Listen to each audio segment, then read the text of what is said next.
Hello मेरे शक्तिमानों।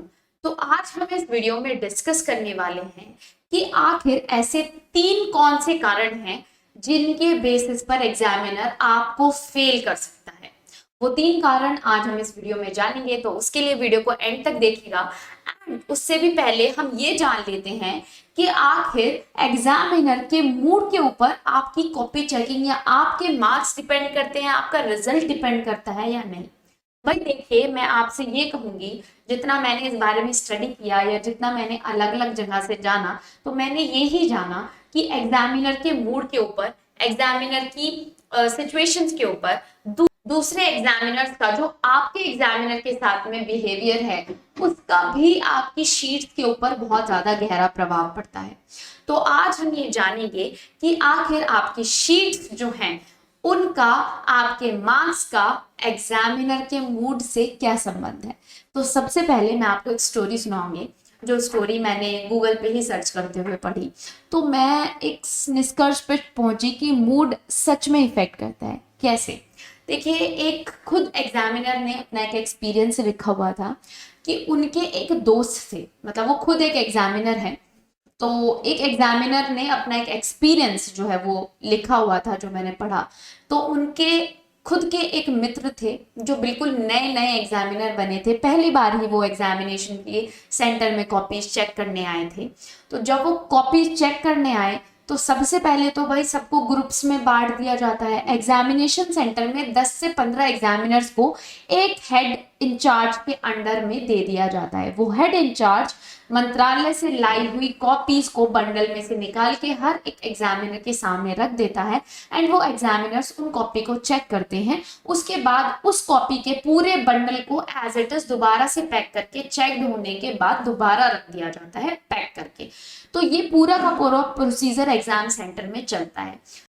इसी बीच में जो वो नया एग्जामिनर था वो बहुत ही स्लोली कॉपी को चेक कर रहे थे, क्योंकि उनको एक्सपीरियंस नहीं था। अब इस बीच में क्या हुआ कि बाकी के जितने भी एग्जामिनर्स वहां पर मौजूद थे उन्होंने जल्दी जल्दी अपनी कॉपियां चेक कर ली और वो उस एग्जामिनर का वेट करने लगे, क्योंकि एक बंडल खत्म होने के बाद ही दूसरा बंडल ओपन होता है। अगर एक बंडल की कॉपीज बची हुई हैं तब तक दूसरा बंडल ओपन नहीं होता। तो इसीलिए सब लोग उन नए एग्जामिनर के ऊपर टोंट मारने लगे कि जल्दी करो, ये करो, वो करो।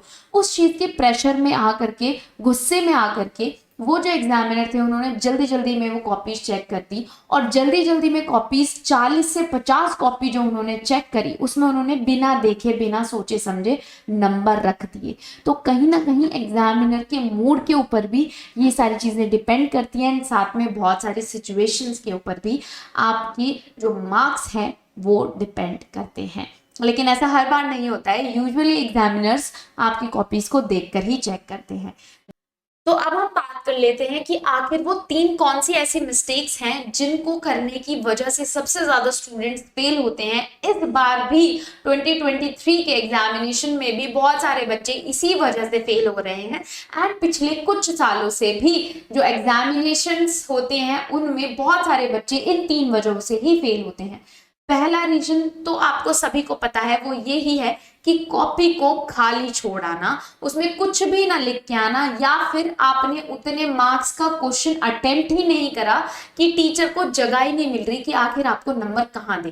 तो आप 100% ही फेल हैं। फिर वहां पर तो आपकी नैया कोई पार नहीं लगा सकता भाई। ठीक है, तो पहला तो आपको पता ही है। दूसरा पॉइंट ये कि अगर बहुत सारे बच्चे क्या करते हैं कि शायरियां, गाने, उल जलूल कुछ भी लिख देते हैं कॉपी में, तो उस चीज से ज्यादातर टीचर थोड़ा सा चिढ़ जाते हैं और वो आपको फेल कर देते हैं।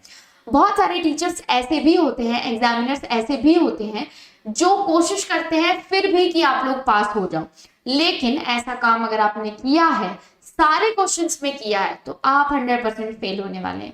हाँ, ऐसा हो सकता है कि आपने बहुत सारे आंसर्स को सही ढंग से और सही लिखा है, एक दो आंसर्स में आपने शायरियां या गाने घुसेड़ दिए हैं तो वो चल जाएगा, क्योंकि कभी कभी एग्जामिनर जब फ्लो में आपकी कॉपी चेक कर रहा है तो एक दो जगह वो इग्नोर भी कर देता है। लेकिन अगर आपने पूरी ही कॉपी में गाने, शायरियां और ये सब चीजें भर दी हैं तो आपको फेल होने से कोई नहीं बचा सकता। फिर आते हैं वो बच्चे जो कि थर्ड कैटेगरी में आते हैं। वो थर्ड कैटेगरी वाले बच्चे कौन से हैं? वो बच्चे वो हैं जो कि बहुत सारी दलीलें कॉपियों में लिखते हैं। दलीलें कैसी? बहुत सारी अजीबोगरीब दलीलें, जैसे कि सर मेरा प्रेमी जो है वो मुझे छोड़कर चले जाएगा, सर मेरी प्रेमिका मुझे छोड़कर चली जाएगी, मुझे पास कर दीजिए, सर हम दोनों की शादी नहीं होगी, मुझे पास कर दीजिए। कोई कहता है सर मेरे घर वाले मेरी शादी करा देंगे, मुझे पास कर दीजिए। कोई कहता है सर मुझे घर का काम करना पड़ेगा, मेरा नाम कट जाएगा, आप मुझे पास कर दीजिए। तो ये जो सारी बातें हैं, जो ये सब लिखी होती हैं कि गुरुजी ये कर दीजिए, वो कर दीजिए, आप जो कहेंगे मैं वो करूँगा करूँगी, ये सारी जो फिलोतपने की बातें होती है, कॉपी में कुछ नहीं लिखा होता और ये सारी बातें लिखी होती हैं कि sir love you, ma'am love you, हमें पास कर दीजिए, ये वो फलाना ढिमकाना।